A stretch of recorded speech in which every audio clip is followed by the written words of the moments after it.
afternoon. We'll call the meeting to order for the afternoon of August 27th. Today's invocation will be delivered by the Khmer Krom Buddhist monks of the Khmer Rangsi Temple. Councilmember Esparza will tell us more. Thank you. Today we're honored to have the Khmer Krom Buddhist monks from the United Khmer Krom nonprofit organization, which is known as the Khmer Rangsi Temple. I'd like to welcome the Venerable Prachera Kyon Thach and the Venerable Soben Min and the Venerable Sopanarit Khan, who will be giving a traditional blessing for the success of a meeting or special event. The chant is a reminder to think right, speak right, and act right. The Khmer Rangsi Temple was founded in 2002 by volunteers with the mission of preserving and promoting Khmer identity and culture right here in San Jose. In addition to conducting the religious services at the temple, the Khmer Krom Buddhist monks teach meditation, perform community services such as blessing newlywed couples, those who are ill, and performing funeral services. The temple also holds Khmer language classes for both children and adults and hosts a wide variety of community events throughout the year, serving as a culturally rich cornerstone for our Cambodian community right here in San Jose. Thank you. Namo tassa bhagavato arahato samma sambuddhassa. Namo tassa bhagavato arahato samma sambuddhassa. Namo tassa bhagavato arahato Sambuddhassa. Puttang saranang gacchami, dhammang saranang gacchami, sanghang saranang gacchami, tutiyampi buddhang saranang gacchami, tutiyampi dhammang saranang gacchami, tutiyampi saranang gacchami, tatiyampi buddhang saranang gacchami, tatiyampi dhammang saranang gacchami, tatiyampi sanghang saranang gacchami. Jayanto Bodhiya mole sakyanang nantevantano evang tvang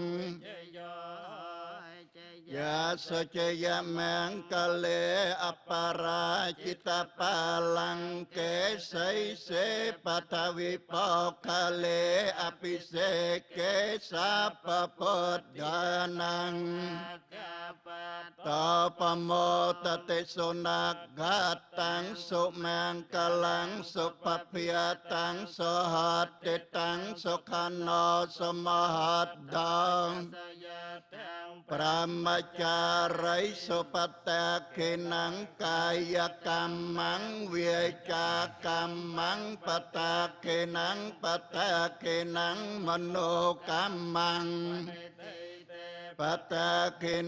patakina nikatwa nalapantante patakine jayanto bodhiya mole sakyanang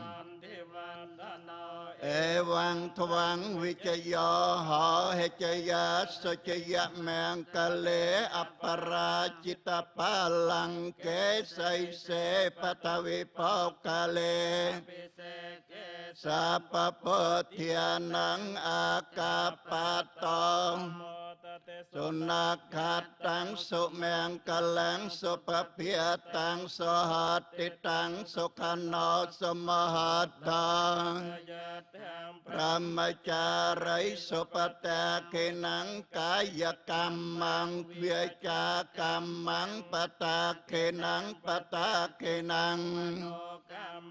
panitite patakina nikatwa ทวานละพรตอนเทปัตตะเกเนภวตุสัพพมังคลังรักขันตุสัพพเทวตา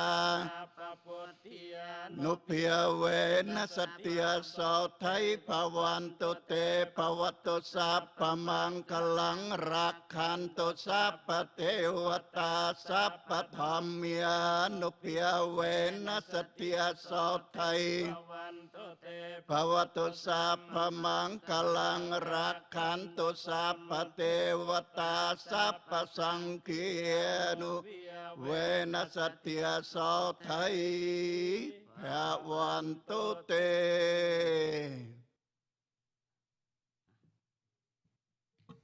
Thank you very much. Thank you, gentlemen. Please rise now as we pledge the allegiance.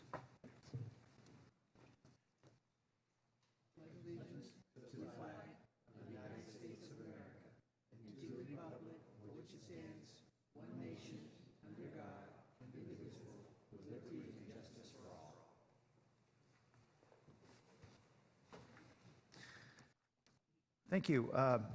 We'll begin with a commendation to a living legend, retired firefighter Sam Siebert. If any of you missed it, Sam turned 100 years young quite recently, and we want to celebrate with this commendation. Councilmember Dev Davis will present.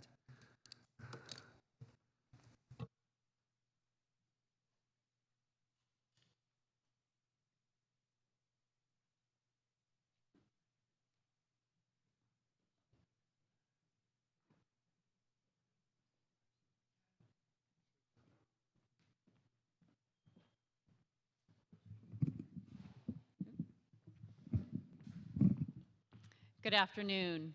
I'm happy to recognize Captain Sam Siebert for his commitment to saving and preserving the history of the San Jose Fire Department. Captain Siebert was hired in 1946 and devoted 30 years of his life as a San Jose firefighter. Yes, you heard me right, 1946. As our mayor mentioned, Sam just celebrated his 100th birthday yesterday. Yeah. And believe it or not, he is still volunteering. He volunteers his time with the San Jose Fire Museum, and I know he puts in a lot of hours, where he has donated and restored pieces of the museum's collection. Captain Siebert is the heart and soul of the museum and is an emeritus founder. He has received the Lifetime Volunteer Award for his dedication to our city's fire department. I invite Captain Siebert to the microphone now to accept a commendation and say a few words. Would you like to say a few words?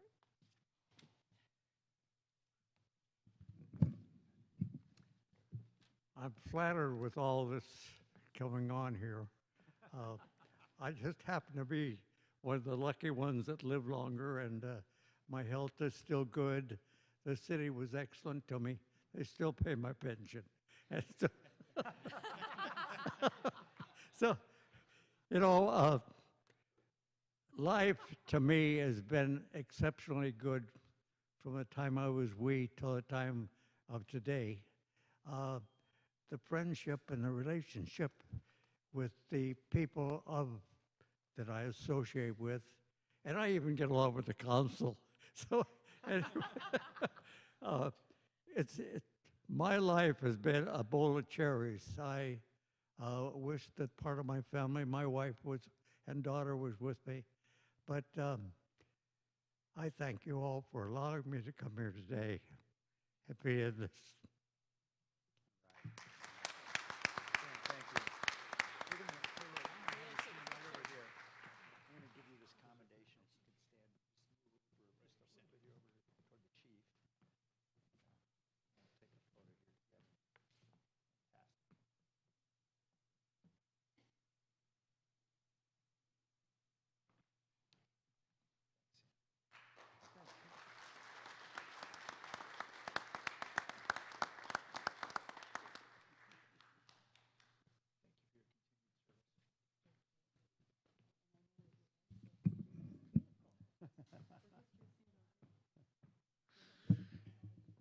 Thank you, Sam, for continuing to serve our community. both as a firefighter and now as a volunteer. Okay, we have, I believe, Councilmember Magdalena Carrasco, and she's going to present with us commendation to Makers of Tomorrow, which is a wonderful nonprofit that helps students learn engineering. Come on down. Welcome.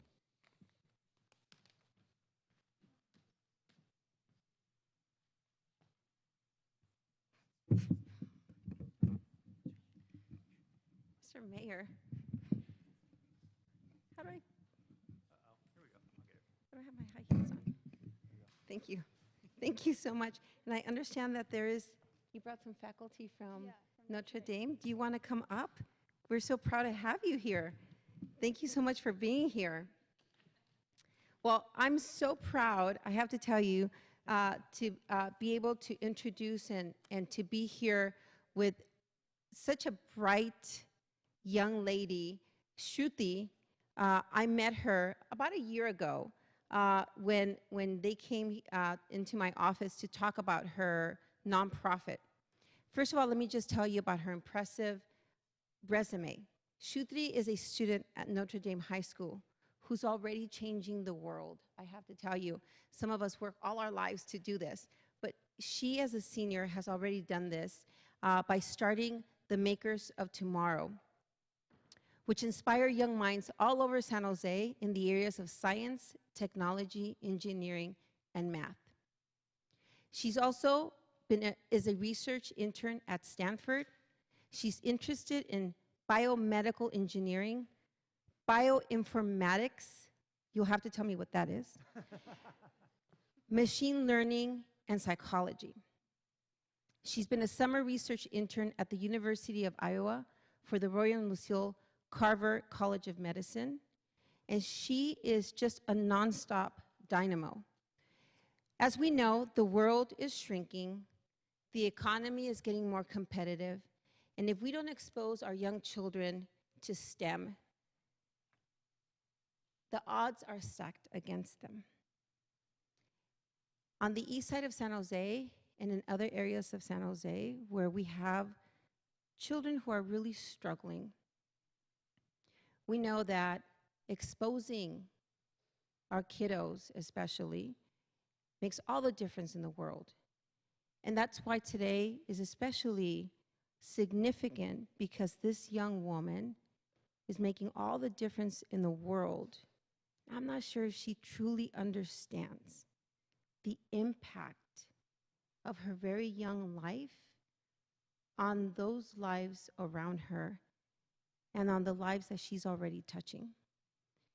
You're changing quite possibly the trajectory of so many others who otherwise would not have been exposed to what you are doing for them. So for that, I want to commend you, and I'm going to ask our mayor of the 10th largest city in the country, in case you didn't know that, to present you with our commendation. Would you like to say a few words? Yeah, sure. Thank you so much to Councilmember Carrasco for those kind words. And thank you also to Mayor Sam Liccardo and the entire City Council for their support of my organization. Especially Councilmember Perales' office has supported me throughout my time in running this organization. I was really inspired to start Makers of Tomorrow upon witnessing the digital divide in my own community, as Councilmember Carrasco touched upon.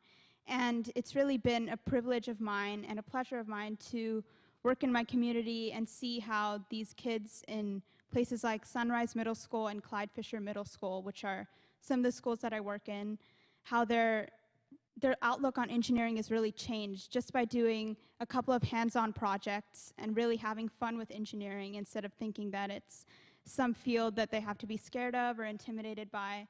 And that's really such a joy to see how engineering is actually making them more creative and making them more confident in their own skills. So I'm very excited to keep expanding Makers of Tomorrow, and thank you also to my school for instilling in me a very service-minded and service-oriented passion. And thank you for this commendation. Well done. Well done. Thank you so much. we're gonna stand over here a little more, so that way the paparazzi can come over here. All right. That's all right. Here we go. Come on in. Yeah.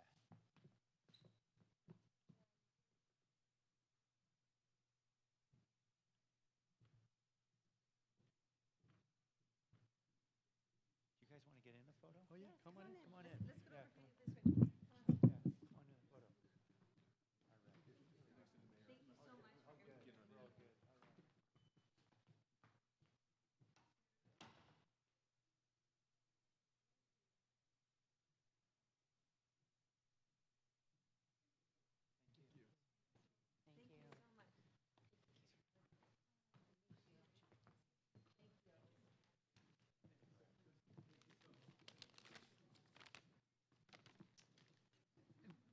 Finally, Councilmember Jimenez will join me here. We're going to present a proclamation during the month of August as American Muslim Appreciation and Awareness Month in the city of San Jose. Thank you. As the mayor said, we're recognizing August as American Muslim Appreciation and Awareness Month, and we have Samina Usman from the Government Relations Coordinator with the Council on his American Islamic Relations San Francisco Bay Area office. So what we know here in the, please come up. Please. Anyone else that wants to join us, certainly any council members that want to come up. We have Councilmember Camus that's up here joining us as well. So the freedom of religion is a distinct, cherished right and a fundamental value upon which the law and ethics of the United States is based. Freedom in the Bay Area, we have a thriving community of, which I didn't know, 250,000 Muslims and over 100 mosques and religious centers. In Santa Clara County, there are over 67,000 Muslims who make innumerable contributions to the cultural, political, and economic fabric and well-being of California and the United States. Some of the Muslim organizations in San Jose and the Greater Bay Area are the South Bay Islamic Association, which is one of the oldest mosques in the Bay Area and is a multicultural community service and religious organization that aims to provide Islamic services to the community. We have the Shia Association of the Bay Area. Sabah is the first established and largest Shia mosque in Northern California and provides religious and community services. The Evergreen Islamic Center, Blossom Valley Muslim Community Center, Islamic Community of Bay Area Bosniaks, Masjid al-Rasul, and the South Bay Afghan Islamic Community Center all offer a place to worship, participate in community activities, and engage with larger community for the common good. The Hidayah Foundation has been serving the poor and needy in economically depressed areas of Pakistan, India, Bangladesh, Sri Lanka, Indonesia, West Africa, USA, and Canada by providing food, clean drinking water, clothing, supplies, educational support, and medical assistance. Lastly, the Islamic Network Group pursues peace and counters all forms of bigotry through educational and interfaith engagements and has reached millions of individuals since its founding.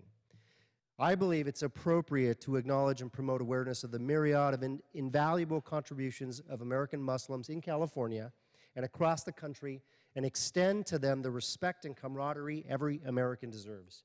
American Muslims are teachers, lawyers, doctors, social workers, tech workers, nurses, business owners, among numerous other valued professions, as well as peace builders, activists, entrepreneurs, and of course, politicians.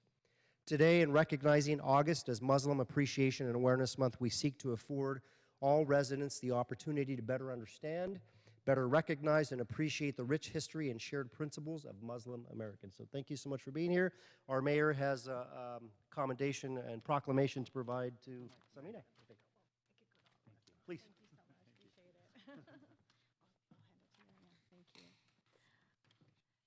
Thank you very much, Mayor Sam Liccardo and Councilmember Jimenez, and the full San Jose Council. We truly appreciate that the City of San Jose is recognizing that August is Muslim Appreciation and Awareness Month. This is after the state designation of this month. It truly means a lot to the Muslim community, especially given the rhetoric that we're seeing from the top down. And to have our city council and to have other jurisdictions also recognize this month, it truly means a lot. You know, as the councilman said, we, you know, are part of the community. We're part of the fabric that makes it beautiful, that makes, you know, it special, and we add flavor and culture. And so, so we truly appreciate it. And if you want to say a couple words. I'd like to thank Sean, why don't I ask you to move over to the mic? I'd like to thank the City Council in recognizing the Muslim Awareness Month. It started with the state and then the county and all the cities. So we all really appreciate that as a recognition that they recognize, you know, the Muslim community as part of this community. And we are all involved with that, and we look forward to working with all of you, which we always do. And it's a real appreciation that you know, they recognize that every month. Last year they did that, and so they did this year. So we really appreciate the gestures that they have done. And also, I'm also on the Santa Clara County Human Rights Commission as a commissioner. So on their behalf, also I'd like to thank the City Council in recognizing Muslim Awareness Month. Thank you. Can I ask the community members in the back to come? We want to fill up this picture. I know a lot of people, that's Nabil and Irfan, I'm asking you too. Yeah, we had actually had a lot of people who had shown interest in coming. I think about 60 people had responded to our Facebook page, but then at the time it got changed to midday, so I apologize about that. I'm so sorry. It is what it is. These things happen. Okay, come on. All right, there we go. Mike, do you want to come in the middle? Why don't you come in the middle with the...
Okay, we're on orders of the day. Dave? Yeah, sounds like we need to drop item 3.5. This is the ordinance excluding certain Office of Retirement Services staff from Tier 3 membership. Looks like we still have some work to do with CalPERS to get this ready. So we'll drop it and re-agendize that if that's acceptable to the council. Okay. Are there any other changes to the printed agenda? Motion to approve the remaining agenda. I will note that we'll re-adjourn in closed session after this open session, so we can finish up on the remaining matter on closed session. I just want to make sure all my colleagues are aware of that in case you were not in the room when we announced it previously. Okay, let's vote on orders of the day. On to the closed session report, Danielle. Yes, Mayor, the council met in closed session and there is no report. Thank you. On the consent calendar, are there any items that council would like to pull? Motion to approve. All right, motion and second. Let's vote. I don't have any cards, do I? Nope. Not in consent, okay. All right, there's a consent calendar on land use as well. That was the evening session that we moved to the afternoon. Motion to approve. Under the Vice Mayor Jones doctrine, is that what it's called? All right. Yes. Okay, that's what it is. Let's vote. All right, item 3.1 is a report of the city manager. Thank you, Mayor. I have no report today. Wow, this is not a verbose council. Okay, here we go. Item 3.3. Actually, I shouldn't say it's not a verbose council. We've only heard so far from the city attorney and city manager. On 3.3 is the employee reimbursements audit report. Welcome, Joe.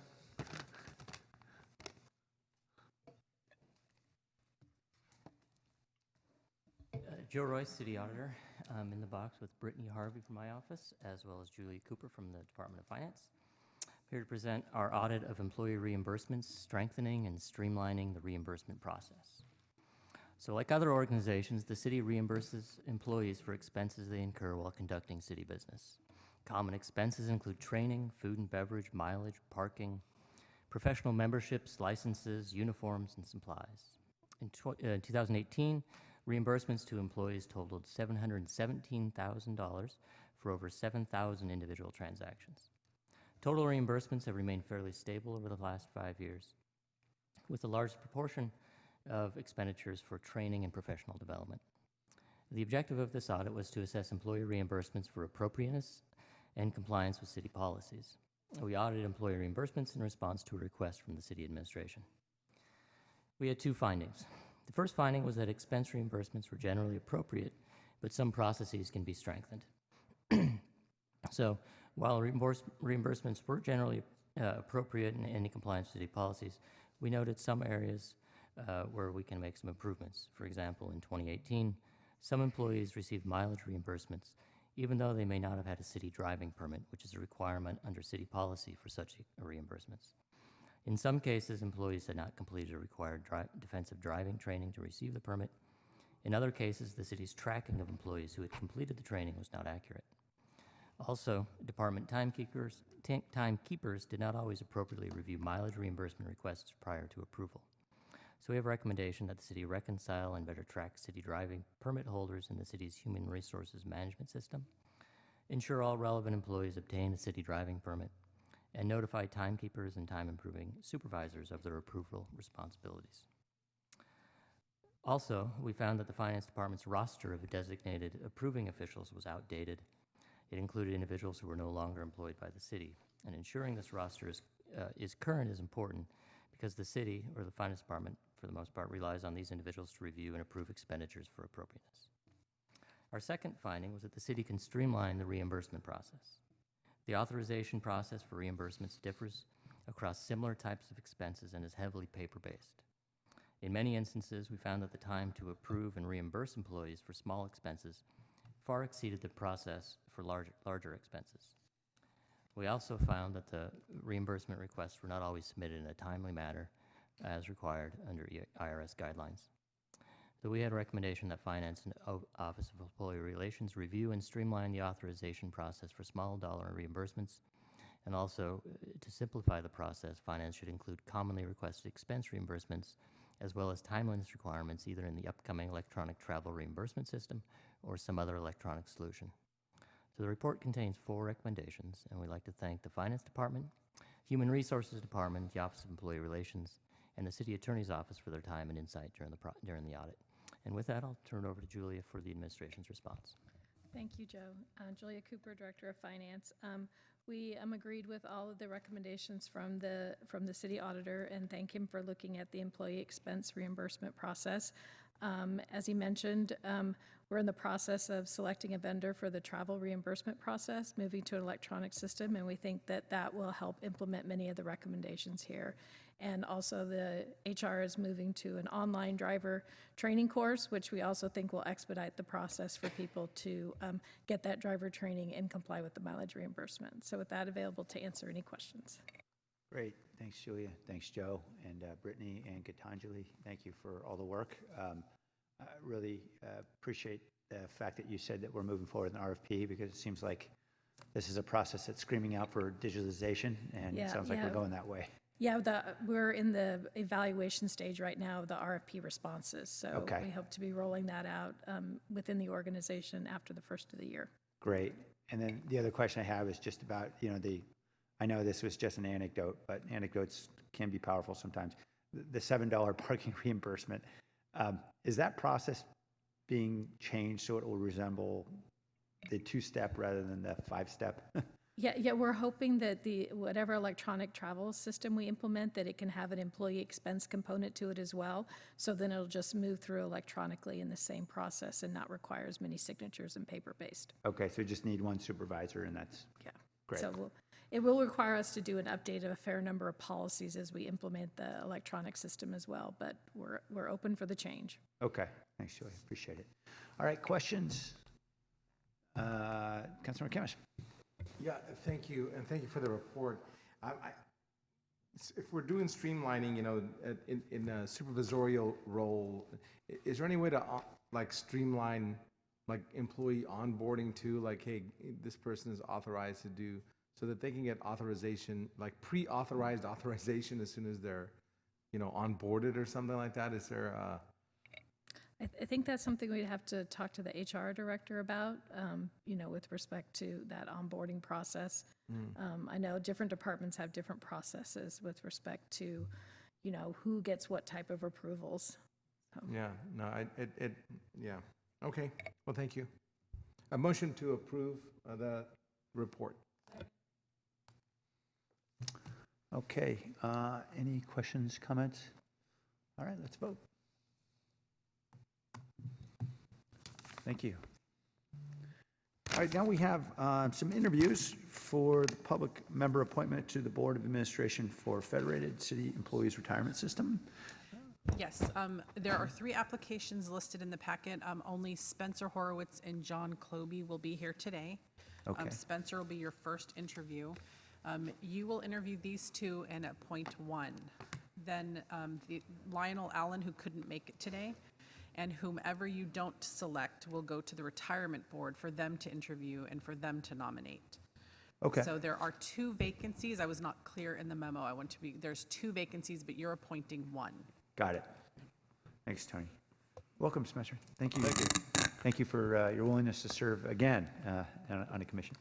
That's right. Can you hear me? We can, yeah. Okay. Why don't you tell us a little bit about why you like to serve and why you believe you could add something to the board, and then we'll just jump into questions and conversation. Thank you. Sure, fair enough. I have a great passion for the city. I've lived here for the majority of my life. I feel the effects directly of our lack of resources that we suffer from on occasion. And as a lifelong student of the financial markets and as someone who is trained at the graduate level with a finance and economics degree, I believe I have some insight and expertise to share with the pension boards. We are in a situation, apparently, where we are paying a very high fees for very subpar performance, and that's not a very good place to be. I don't think any of us would accept that in our personal lives or with our personal financial situation, and it's certainly not something that I'm happy to see the city suffering from.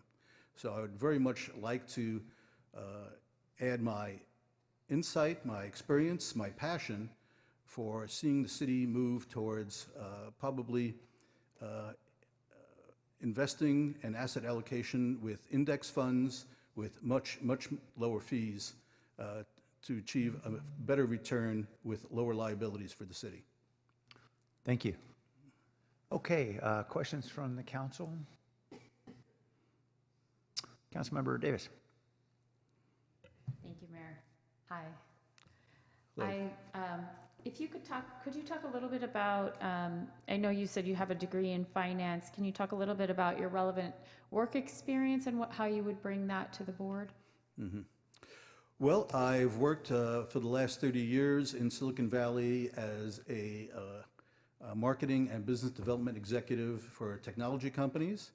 I've not been directly involved in the financial industry, and I believe that's actually a strength. I believe the mayor in his city message has observed that perhaps there's a cozy relationship between those who are managing the city pension funds and investment advisors and investment firms who seem to be extracting excess fees. So I have the knowledge and insight, the math and statistical background to understand the basis on which investments are made, and yet I have a personal distance from the industry that will allow me to have an independent and, let's say, a healthy skepticism when investment advisors are trying to sell us on overpriced investment services, which would be acceptable if they were achieving extraordinary results, but when they're actually costing us money, then that is completely unacceptable. Thank you. I'd appreciate hearing your views on risk versus return and those trade-offs and how you would go about evaluating what would make sense for the federated pension system in particular. Certainly. Obviously, we need to look at the actuarial liabilities of the system. It's a mature system, so there is a fair amount of money that needs to be maintained on hand just to pay ongoing expenses from the pension fund. However, in the long term, the only way to earn significant returns is to take risk, and most of those risks are involved in the equity markets, stock markets. However, the one area where we do have control, we have no control over what the markets present us. Every day the market tells us what the market is doing. We cannot wish ourselves a better return. But we can definitely insist on paying very low fees to get the return that the market is giving us. I understand, according to the recent civil grand jury report, that we're paying 129 basis points in our investment funds. That's the average, I believe, between the fire police and the federated.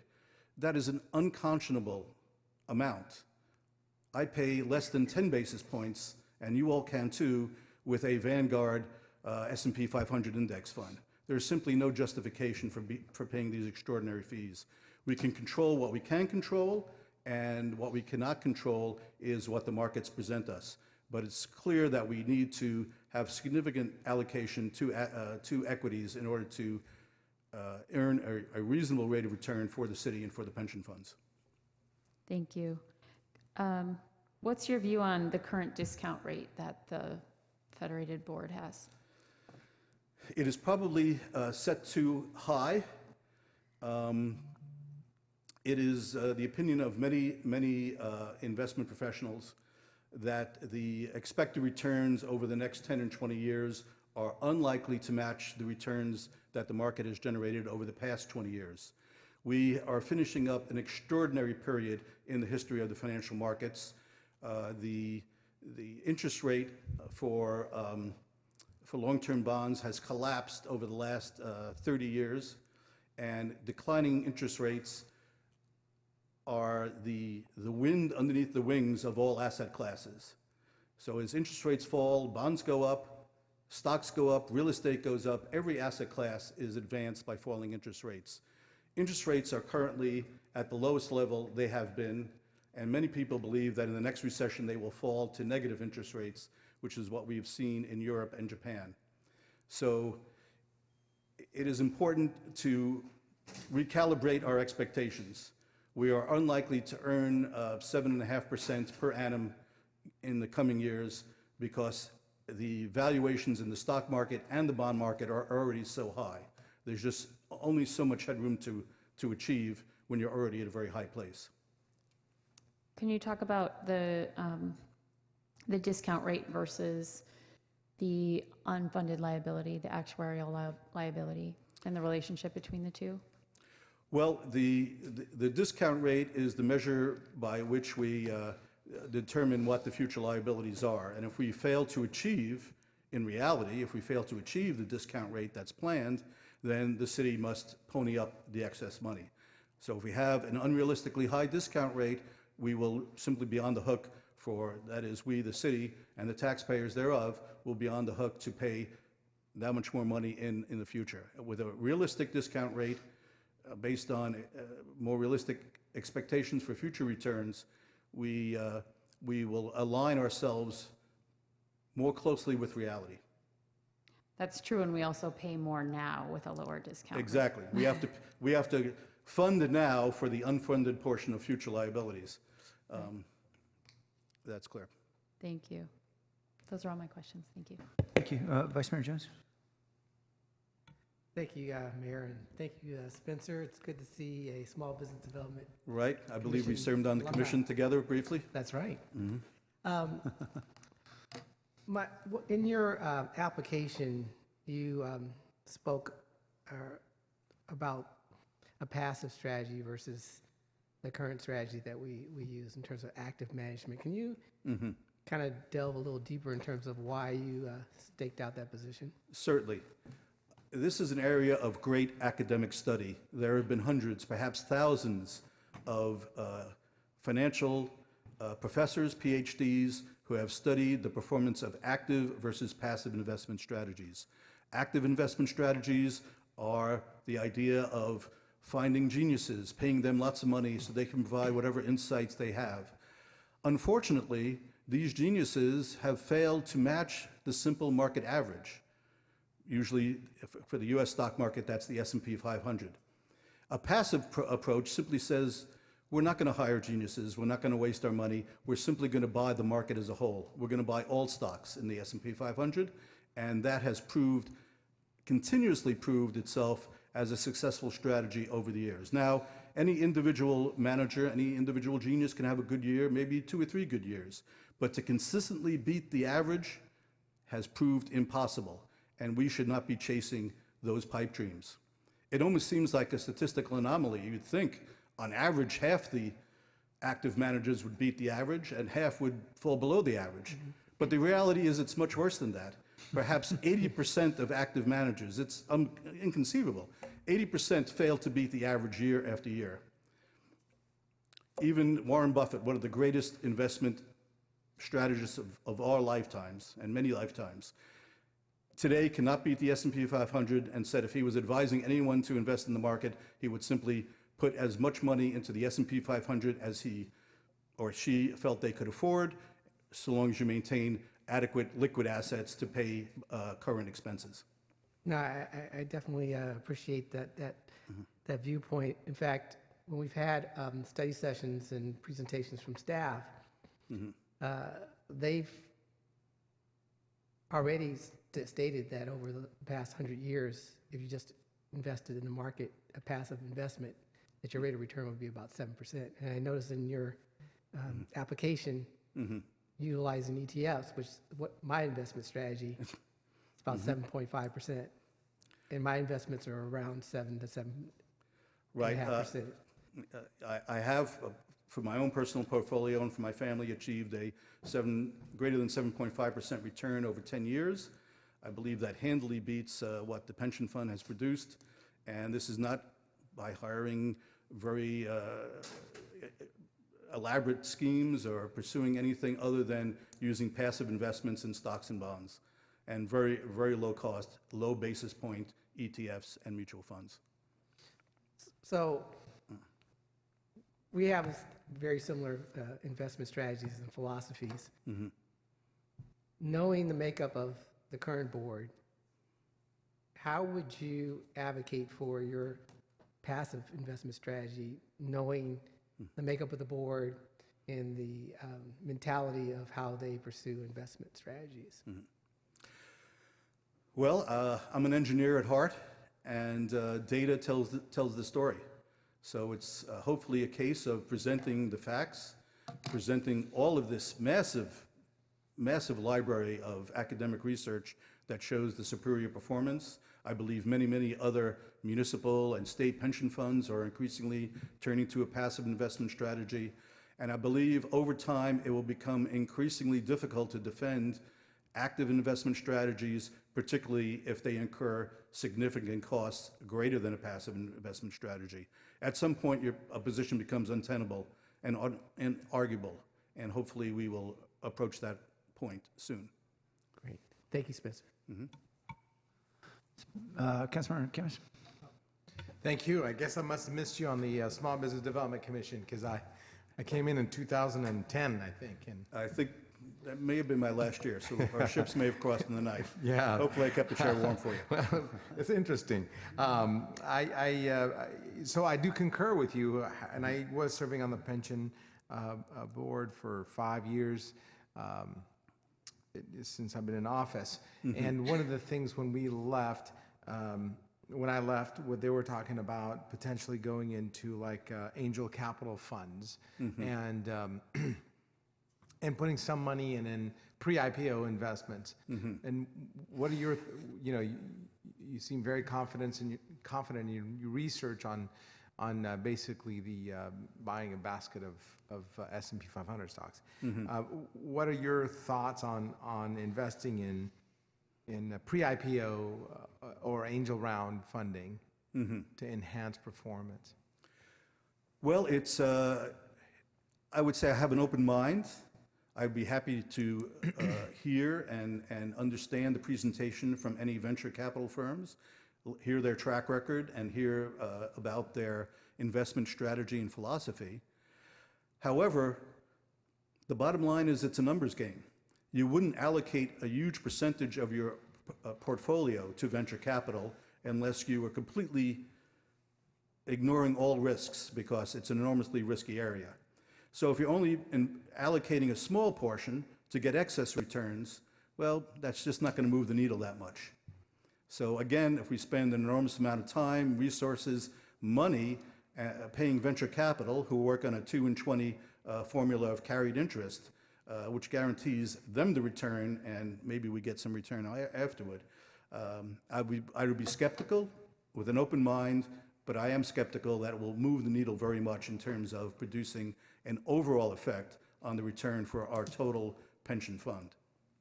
Thank you, and thank you for your interest in serving. Certainly. Thank you. I just wanted to follow up on that question a bit. Spencer, again, I do appreciate your willingness to serve again. I know you've been doing this in the past for the city in different roles. And I guess I'll be arguing a little bit against myself, because I know, as you cited, I've been concerned about the extent to which we've been paying high fees for active investment for some time. But if someone comes to you, or comes to the board rather, saying we've got a track record in private equity demonstrating we can get returns well beyond market, or adjusted for risk well beyond what the market is providing. Right. When you say your mind is open, you would still be willing to consider a private equity investment, which obviously would have to be actively managed. Is that fair to say? Absolutely, very open mind. My mind would be open particularly on two aspects. One is, do they have a demonstrated philosophy? In other words, it's not just, well, we've got smart people making smart decisions, but do they have some type of specific insight, some particular algorithm that allows them to invest in market-beating performance? And then, of course, they need to show that they actually have the performance and they can demonstrate that to us. So I'm not going to be impressed with a lot of hand-waving, a lot of guys coming in with fancy suits. Right. It's, do they actually have some factors that they have discovered, and this does happen from time to time, have they discovered some factors that allow them to produce market-beating performance, and do they have a track record of actually delivering that for their clients? And finally, do they deliver to their clients net of fees? Because very often the fees themselves capture whatever excess performance they can produce. And similarly, if someone came to you essentially promising there are ways for us to substantially reduce our risk at the same rates of return, and could demonstrate they had a track record of doing it with actively managed approach, you would be open to that as well? Absolutely. Again, it's the flip side of the coin, which is, can we earn as much by taking much less risk, that is, enduring much less volatility? So anything that can enhance the performance is I'm very interested. I'm very interested in the math and statistics behind it, but it has to be data-driven. It cannot be simply on assurances or on relationships or on some other very tenuous assertions that have not produced results. And finally, I think you know that the current discount rate, I think, is 6.875. Is that right? 675 or 6875? Okay, it's 675 now. Oh, so it's been lowered. Okay, so we're now at 675. And I think you were asked by Councilmember Davis, what do you think it should be? And I think you suggested it probably should be lower. Put you on the spot for a moment. How much lower? I think you are putting me on the spot. I think I would want to do a little bit more research. Okay. I appreciate the fact that it has been lowered in steps from, I believe it was 8.5 at one point. So we are moving in the right direction. We are taking the appropriate steps. It may be close, 6.75, maybe getting near to where the number might be realistic over the next 5 to 10 years. It depends what the investment horizon is. Okay. So, Thank you, sir. Yeah. Appreciate it. Councilmember Foley? Thank you. Thank you for coming and answering our questions. And most of my questions have already been asked and answered, but I had a question for you. You did apply for the Federated Retirement Board. There is an opening on the Police and Fire Board as well. I can ask the gentleman a question, can I not? Should you not be selected, would you be interested in applying to the Police and Fire Pension Board? well, given the interaction I just heard, I'm a which little I serve reluctant to as answer well. the question. But I think my sense of service and duty to the city would have me answering in the affirmative. Thank you so much. I appreciate that. I do appreciate your frank style. Certainly. And we love both of our pension boards equally. Councilmember Jeb?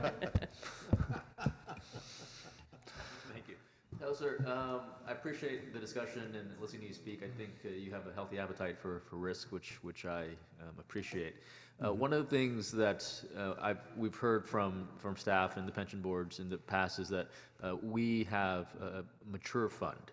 And because of that, because people are going to draw on it sooner rather than later, that kind of limits our ability or the leash to kind of go out and have a longer time horizon and be riskier. Right. So can you tell me a bit about that and comment?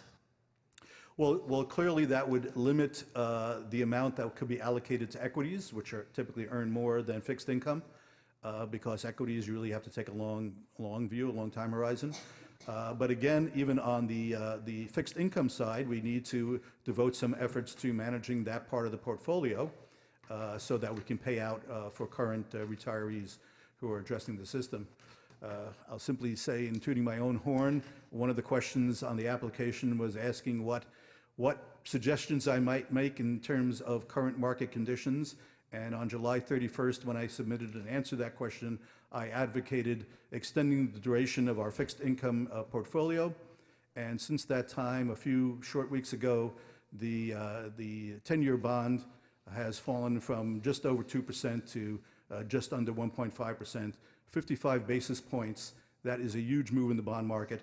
I can't promise that kind of insight always, but it was a pretty darn good call. All right, fair enough. All right, and I didn't hear you say inverted yield curve, so we'll leave that alone. All right. Exactly, we got to surf that curve. All right, thank you. Okay, I think those are all the questions. Thank you very much, Spencer. You feel free to stay or to leave. We'll just have one more individual to talk with. Sure. Thank you very much. I appreciate your attention. Thank you, sir. They're going out to get John Clobey next. Great.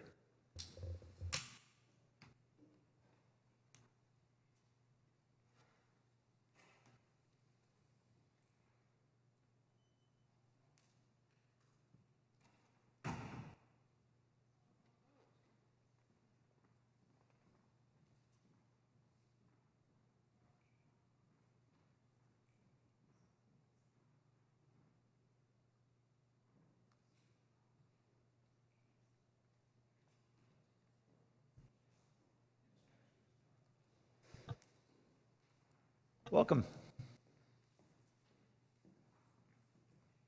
Welcome, sir. Thanks for your willingness to serve on the board. You are very welcome. Yeah, I appreciate you taking the time and your patience here. Just wanted to give you a couple minutes to talk about why you'd like to serve and what you might be able to bring in your talents and experience to the board. And then we'll just jump into questions and conversation. Okay, absolutely terrific. I'm one of those individuals who worked for one organization for almost his entire working career, and that was Fidelity Investments. So I have finance kind of imbued within me. It is a kind of way of life right now. It has become kind of part of what I get excited about, if you can understand that. And I've got this vitality and zeal after I've retired to be able to do something good where I know that I have the capacity and the knowledge and the experience to contribute. I'm familiar with the situation with the Federated Fund here in San Jose, and I see some pretty quick fixes. I see some excellent people that right now are part of the organization, ORS, and also the board itself, but there really is a cry for simplicity and for creating a much more nimble infrastructure to meet the needs of the plan. So I've got the time. I don't need to build my resume. I am through with my networking years, and I've got the commitment, and that, I think, summarizes the way I feel about my contributions, what I could do for the board. Thanks, Sean, and thanks again for bringing that experience and talent to the city. Councilmember Davis. Thank you. Hi, John. Hello, Dev. I would like you to talk a little bit about, since you have so much experience in the industry, and especially, I kind of know a little bit about Fidelity's philosophy. Can you talk a little bit about risk versus return, and specifically as it relates to the Federated Pension Fund? Yes, absolutely. Fidelity, obviously, my career, I was more on kind of the ground level rather than the upper echelon of the financial industry. And like most firms, there is that trade-off between risk and reward. So, I mean, it depends on your individual situation, but if you can take on risk, the chances of reward are much greater. And that's the same situation with the Federated Plan. However, with the enormous responsibility of making certain there are funds for the retirees, the pensioners, you have to take a much tougher, harder look and scrutinize how your investments are allocated. At the same time, you can't be completely averse of risk. You've got to mitigate your risk, and you have to make certain that the risk that you are taking on, you completely understand it, that you dig down, and if it is, for example, private equity, you better know exactly what's in there. You can't rely strictly on an investment consultant or an investment advisor. You, as a board, as a member of ORS, you've got to dig down deep. For example, some of the Neuberger Berman limited partnerships, there are elements within those partnerships that I am not convinced that the board or the staff has complete understanding of everything that is in that particular investment. So to manage risk, you got to get down really, really deep. But you can't avoid risk. You have to get return, especially in this current environment where we're dealing with negative interest rates right now. The credit markets have taken away any kind of return. So you've got to take a broader look. You've got to take a look at the equity market in a much different perspective. However, within the equity market, you've got to focus on those opportunities that will give you the reward.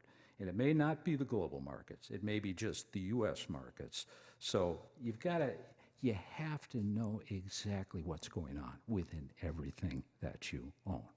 And that's a tough task. It is a very tough task, but that is the role of the fiduciary. Thank you.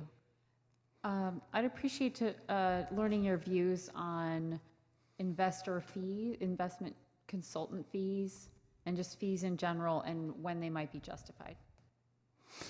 Well, I think that there's a trap, and that trap is that when you get into the world of institutional investing, you always feel as though you have to get the best of best, and you need all of these different investment consultants to help you make the right decision. So you have to take a hard look and assess whether or not you are getting the value from the money that you are spending on these investment consultants. I mean, anybody can give you a list of money managers to select from. Anybody can create a deck that shows you returns, but you really have to question that relationship and find out whether or not there's value. So I think the negotiation factor up front for the fees that you pay these consultants, and looking at whether there's any duplicity. Do you need an absolute return consultant? Do you need an investment consultant?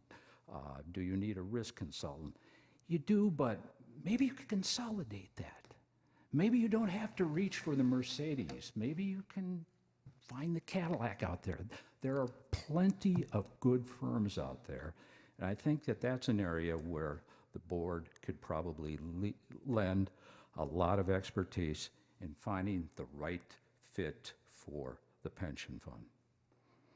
Thank you. And what are your views on the discount rate that Federated has? I love the fact that the board has been very aggressive. I know it's on the lower side, but if you ask my opinion, it's still way too high. And if I could set it and I didn't have to worry about where the money was going to come from to make the contribution, it would probably be 5.25. And that might be high. But I also understand the enormous amount of money from the general fund that's going to grab to have to make that yearly actuarial payment. However, the interest on the unfunded liability is going to go down. So, is there a bit of a trade-off? A bit, but that is a very, very tough concept to grasp. I think everybody believes that 5.25 is probably a great rate of return right now, given where we are with the markets. So that's my opinion. 6%, probably much more palatable, but even an aggressive 6.75, and you have to give credit for everybody to push those assumptions and make it happen, is not realistic. But it's a question of, where's the money going to come from? I mean, how much is in the general fund? How much can you afford to pay into the retirement kitty? There's a lot of money right now at 5.25. I guess you'd have to get Chiron in to open everybody's eyes, but yeah, it would be brutal. You are absolutely correct. Thank you. Can you talk a little bit about your work on the grand jury and how that would either interfere or augment your position on the Federated board? I guess that's well known. That was in the application. So I believe that what it did, at least for me, was to give me a really deep baseline understanding. So what happened? I ended up going to probably 12, 15 meetings. I went through all the material. I've got a good sense of the numbers. I've got a sense of the players. I've got a sense of the mechanics. I have a sense of the possible solutions. Is it going to get in the way? Did I walk away with any biases? No.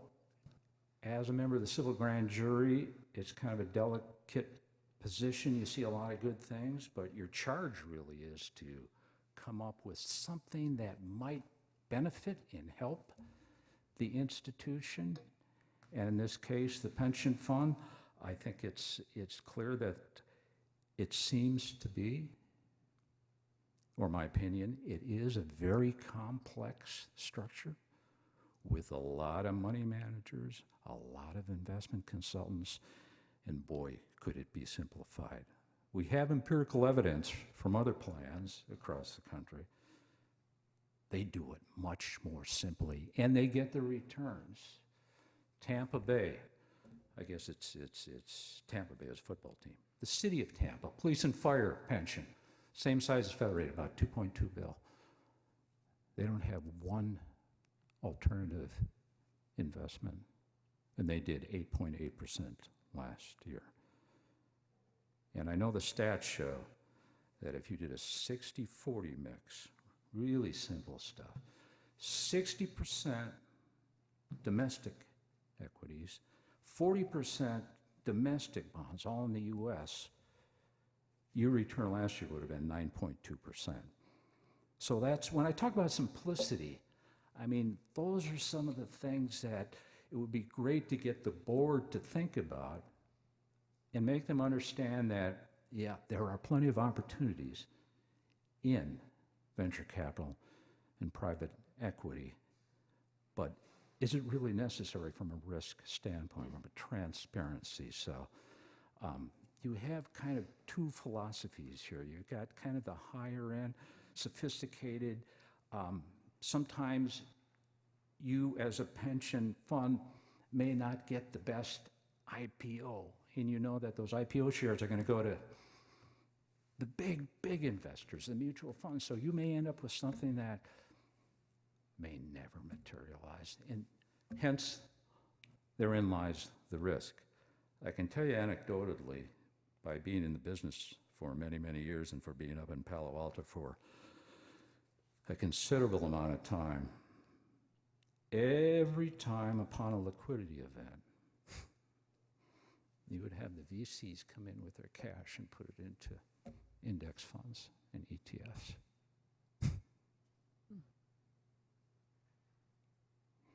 Which I hope tells a story. It does. Thank you. Those are all my questions. I'll let my colleagues ask further questions. Thank you. Vice Mayor Jones? Yes, you already touched on my question, but in your application, you were talking about greater leverage of passive strategies, which you started to speak to, but can you go into more detail in terms of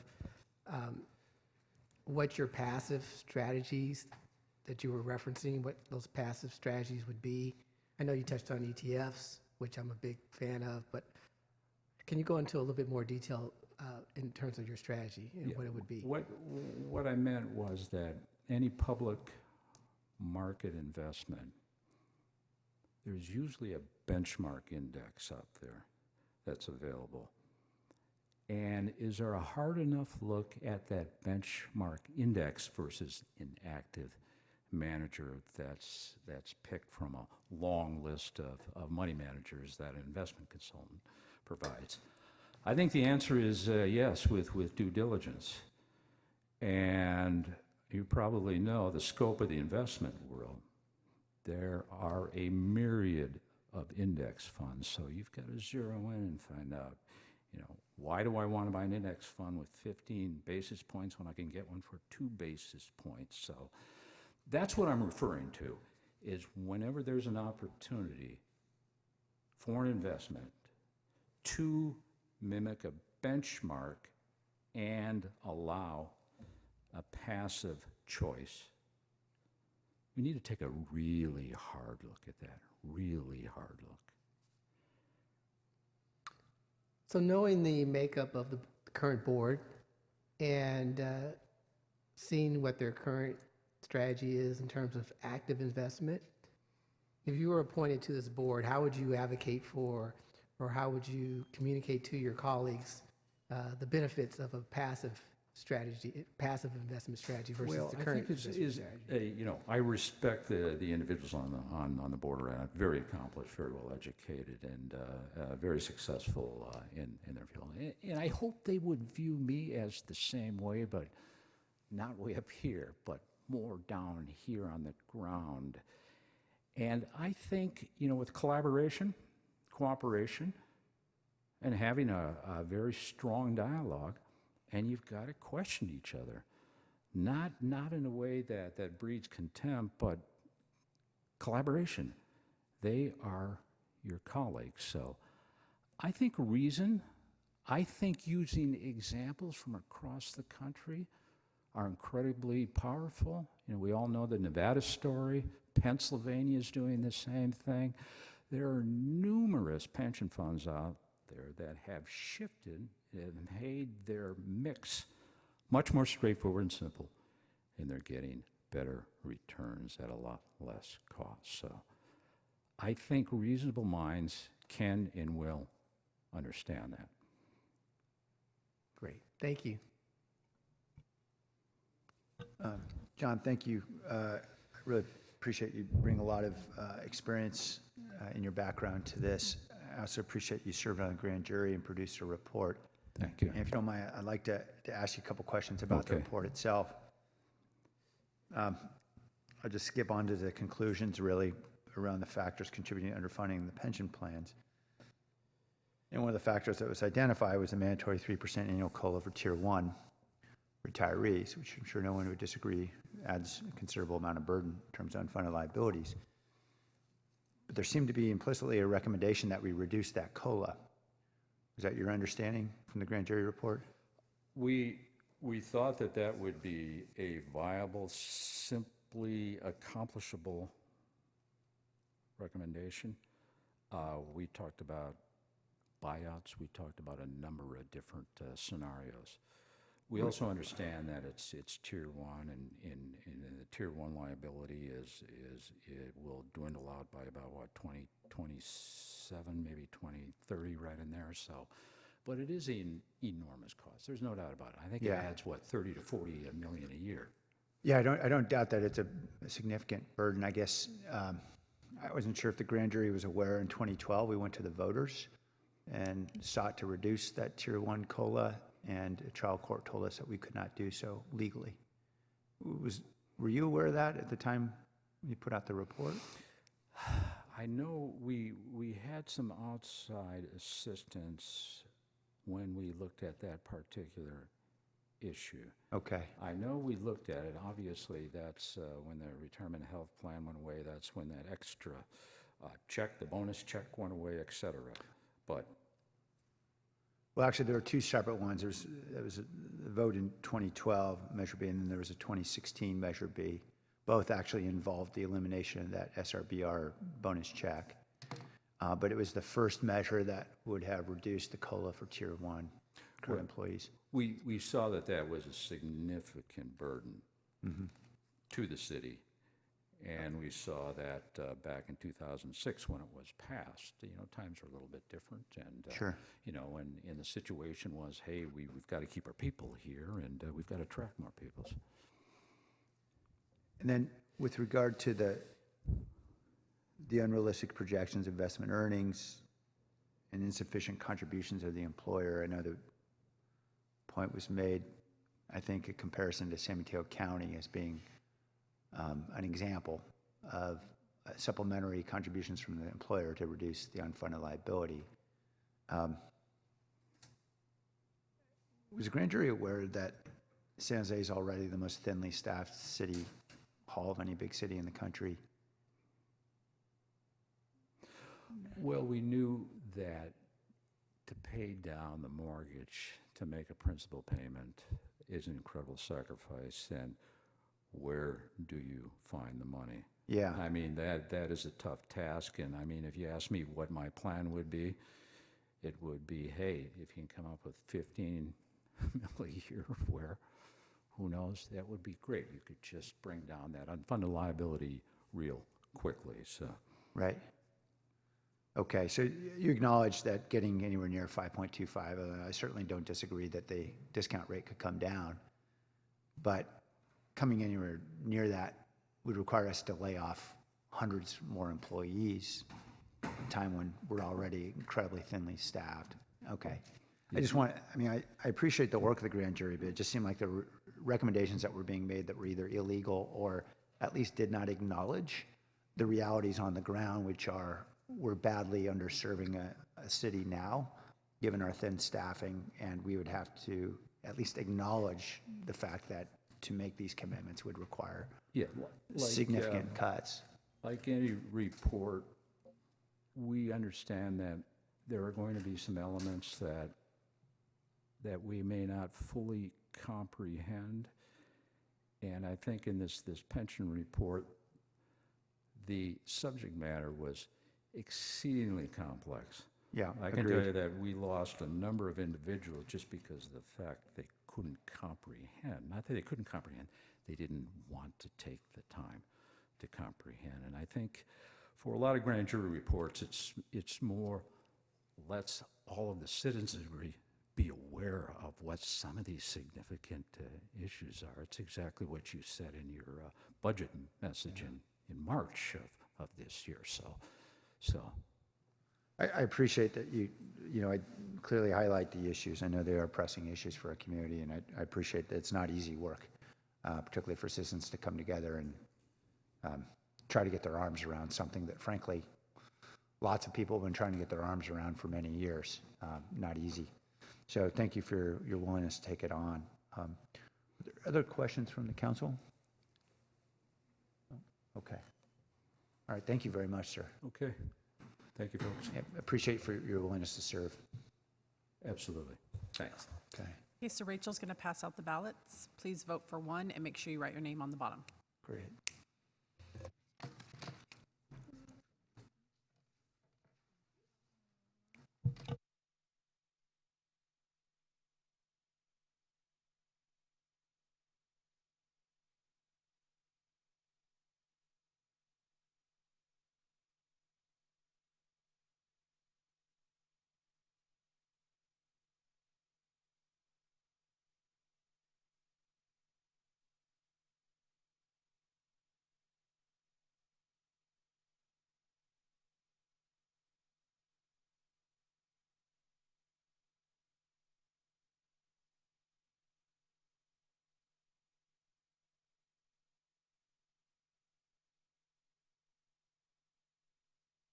I just want to say, as we're collecting the votes, I think we're really blessed to have two very highly qualified candidates for this position. The fact that people are willing to serve as volunteers, taking on such great responsibility with this the kind of backgrounds of experience in education, we're very grateful.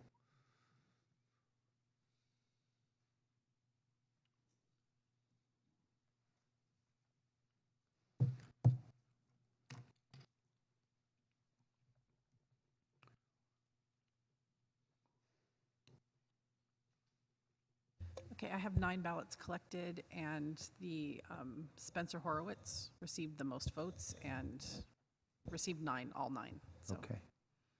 So All John Cloby will be forwarded to the retirement board for them to interview, along with Lionel Allen. Okay, so the board has an opportunity to select one position, and they'll select from among the candidates remaining. Right, so the Great. remaining 2 candidates will go to the retirement Wonderful. board. Thank you. To both gentlemen, thank you again for your willingness to serve. Very grateful for that. And we then don't need any further action on this item, I believe. That's all. Okay, great. Thank you. Then we have open forum. I don't have any cards. We don't have any. Okay.